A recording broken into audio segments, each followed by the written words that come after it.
ಕಿಚನ್ಗೆ ಸ್ವಾಗತ. ಮೊನ್ನೆ ನಿಮಗೆ ನಾನು ಪುದೀನ ಶರಬತ್ತನ್ನು ಹೇಳ್ಕೊಟ್ಟಿದ್ದೇನೆ. ಇವತ್ತು ನಾನು ಮನೆಯಲ್ಲೇ ಲಿಂಬು ಸೋಡಾನು ಮಾಡೋದು ಹೇಗೆ ಹೇಳ್ಕೊಡ್ತೇನೆ. ಏನೇನು ಮಿಕ್ಸ್ ಮಾಡಿದೆ ಅನ್ನೋ ಹೇಳ್ತೇನೆ. ಈ ಜಲಾನಿ ಪ್ಯಾಕೆಟ್ ಇದೆಯಲ್ಲ, ನಿಂಬು ಜಲಾನಿ, ಇದು ಎಲ್ಲ ಕಡೆ ಅವೈಲಬಲ್ ಇದೆ. ಇದನ್ನು ಒಂದು ಪ್ಯಾಕೆಟ್ ಹಾಕ್ಕೊಳ್ಬೇಕು.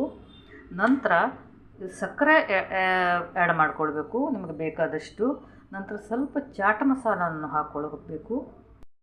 ಸ್ವಲ್ಪ ಆಯ್ಸನ್ನು ಸೇರಿಸ್ಕೊಳ್ಳಿ. ಇದೆಯಲ್ಲ, ಎಸಿಡಿಟಿ, ಜೀರ್ಣಶಕ್ತಿ, ಬಾಯಿಗೆ ರುಚಿ ಹಿಡಿದು ಎಲ್ಲದಕ್ಕೂ ಉಪಯೋಗ ಇದೆ ಮತ್ತು ಕಡಿಮೆ ಖರ್ಚಿನಲ್ಲಿ ಮಾಡಬಹುದು. ನಾನು ಈ ಗ್ಲಾಸ್ನಲ್ಲಿ ಎಲ್ಲ ವಸ್ತುವನ್ನು ಚೆನ್ನಾಗಿ ಮಿಕ್ಸ್ ಹಾಕ್ಕೊಳ್ತೇನೆ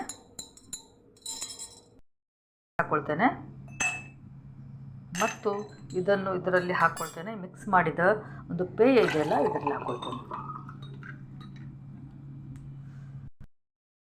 ಈ ಲೆಮನ್ ಇನೋ ಸೋಡಾವನ್ನು ನಾನು ಇದರಲ್ಲಿ ಮಿಕ್ಸ್ ಮಾಡ್ಕೊಳ್ತೇನೆ. ಆಗ ಹೇಗೆ ನೊರೆ ಬರ್ತಿದೆ ನೋಡಿ, ನೊರೆ ಬರ್ತಿದೆ, ಕಾಣಿಸ್ತಾ ಇದೆಯಲ್ಲ ನಿಮಗೆ. ಇದರಿಂದ ಗ್ಯಾಸಿನ ನಿವಾರಣೆ ಆಗ್ತದೆ. ಆದರೆ ಗುಣ ತುಂಬ ದೊಡ್ಡದು, ಉಪಯೋಗ ತುಂಬ ದೊಡ್ಡದು, ಹೌದಲ್ಲ? ಸ್ವಲ್ಪ ಟೇಸ್ಟ್ ಮಾಡಿ ನೋಡ್ತೇನೆ. ಒಂದು ಕಡೆ ಥಂಡ, ಒಂದು ಕಡೆ ರಿಲ್ಯಾಕ್ಸ್ ಕೂಡ ಆಯಿತು. ತುಂಬ ಚೆಂದ ಟೇಸ್ಟ್ ಕೂಡ ಇದೆ. ನೀವು ಕೂಡ ಮಾಡಿ ನೋಡಿ, ಇದರ ಉಪಯೋಗವನ್ನು ಪಡೆಯಿರಿ ಹೇಳುತ್ತಾ ಇವತ್ತಿನ ಎಪಿಸೋಡನ್ನು ಮುಗಿಸ್ತಾ ಇದ್ದೀನಿ. ಅಲ್ಲಿವರೆಗೂ ನಮಸ್ಕಾರ.